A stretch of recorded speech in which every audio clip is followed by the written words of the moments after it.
Talent ist ein kleines Samenkorn, das, wenn man Glück hat, in jungen Jahren in sich findet. Und dann muss man es pflegen.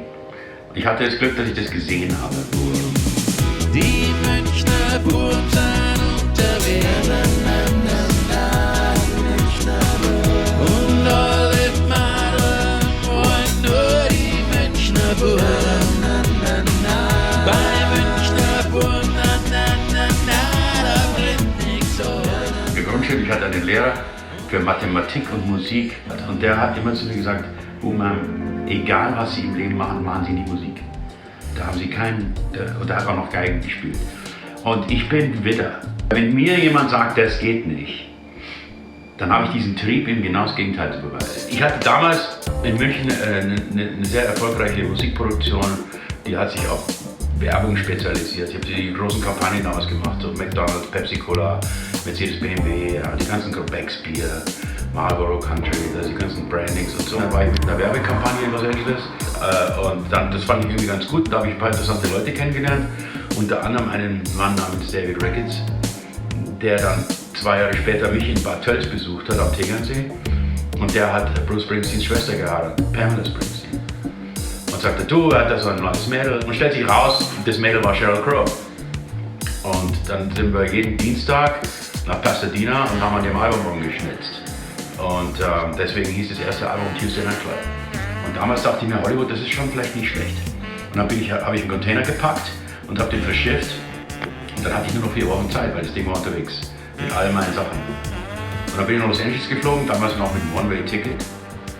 Und habe auf meinen Container gewartet, habe ein Studio gemietet und seitdem bin ich hier. Hab sie betrogen, gestern Nacht geplant war das ganz sicher nicht. Waren wir gebannt von dieser Macht, weil Liebe heilig macht. Weil Liebe heilig macht. Du sagst mir, du musst. Also am Anfang, so die ersten paar Jahre ist Los Angeles natürlich so, man lebt ja hier nicht wirklich, es ist ja wie Urlaub. Also ich habe die ersten paar Jahre, wie ich hier gelebt habe, das war alles Urlaub, Strand und Hollywood. Und das hat man alles gar nicht, so alles so nebulös. Das hat gar nicht wirklich registriert, dass ich ja dann irgendwann wirklich auch Geld verdienen muss, wenn ich hier bleiben will. Das ist natürlich schon ein Riesensprung, weil die Kultur ist komplett andere Kultur. In Deutschland ist Bescheidenheit eine Tugend. In Amerika ist Bescheidenheit tödlich. Denn wenn du nicht von dir absolut überzeugt bist und glaubst, dass du der tollste Hecht im Becken bist, will mit dir keiner was zu tun haben. Das habe ich lernen müssen, weil ich bin eher ein bescheidener Mensch. Das war schwierig, die ersten paar Jahre. Aber ich hatte gute Freunde, ich war gut befreundet mit Bruce Springsteen, mit David Ricketts und Pamela und habe nette Menschen kennengelernt und bin dann so ein bisschen reingerutscht in die Szene, habe dann mit sehr interessanten Leuten gearbeitet, Barbra Streisand, Jennifer Lopez, an Filmen. Und habe das so langsam aufgebaut. Weil ich hatte hier natürlich den Vorteil, ich war so der deutsche Techie-Kid. Ich hatte so Gear, das niemand hatte, und so ein bisschen exotisch, das fanden die ganz gut. Ich habe 2 Sachen gemacht in dem Bereich Hip-Hop und Rap, und das war eins war Biggie Smalls und das andere war Snoop. Da habe ich so eine Dub-Version von seinen Songs gemacht, also Slow-Mo-Stuff. Und das fand ich irgendwie ganz lustig.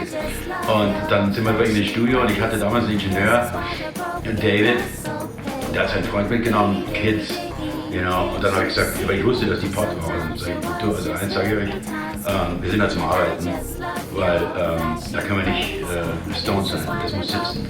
Weil du sitzt hier an einem $250.000 Mischpult mit 15.000 Knöpfen. Da kannst du nicht irgendwie, passt schon, geht nicht. Ja, kein Problem, kein Problem. Und jemand, wo wir in Türe reinkommen, hier auf dem Tour, nicht weit weg von hier, kommt ein Riesentyp auf uns zu, der hat so eine Riesentüte Weed, Marihuana, Mary J. Ich höre, oh nee, das Kind ist voll nicht groß. So, die Jungs waren innerhalb von einer halben Stunde stoned, war klar. Ja, und dann saß ich da alleine und habe das irgendwie alles zusammengefriemelt. Aber es war eine lustige Session und das war auch ganz erfolgreich, würde ich sagen, lief ganz gut. Ja. War meistens immer so die graue Eminenz im Hintergrund. Ich war immer der hier so soll es klingen. Ich war also nie wirklich in der Front. Das habe ich dann aber geändert mit meiner eigenen Band hier in Kalifornien. Weil ich ja ein Urbayer bin, meine ganze Familie ist bayerisch. Am Anfang, wenn man hierher kommt, verwirft man das. Da will man mit Deutsch nichts zu tun haben. Man will auch gar nicht auffallen. Obwohl, ich muss ganz ehrlich sagen, ich lebe hier, ich sehe sofort, ob jemand Deutsch ist oder Holländer. Das siehst du sofort. Das ist ganz witzig. Das ist mir früher nie aufgefallen. Heute ist es so, also wir sind ein Schild umhängen. Man will damit nichts zu tun haben. Man hat sich ja abgesondert. Man muss ja was Neues machen. Und nach einer gewissen Weile kam es wieder, dass ich mir gedacht habe, Mensch, das ist eigentlich eine wunderschöne Sprache und eigentlich eine tolle Kultur. Also die bayerische Kultur finde ich schöne Traditionen dabei. Und dann habe ich hier angefangen, eine Band zu gründen. Das Schlimmste, was passieren kann, ist, dass du auf die Nase fällst. Und wenn du dich zurückerinnerst, als Kind bist du ständig auf die Nase gefallen. Da hat die Mama dich bei der Hand genommen, bist wieder aufgestanden, bist weitergegangen. Machen, machen, machen. Das Schlimmste, was dir passieren kann, wenn du irgendwann alt und grau bist, ist A, alleine sein und B, da zu liegen an irgendeinem Schlauch und dir zu denken, Menschenskinder, das hätte ich echt gern gemacht. Do it now. Jedem Herzschlag näher zum Glück und mit jedem Tag nach vorn und nie zurück und mit jeder Niederlage vorgerückt, ja, mit jedem Herzschlag näher zum Glück, jedem Herzschlag näher zum Glück.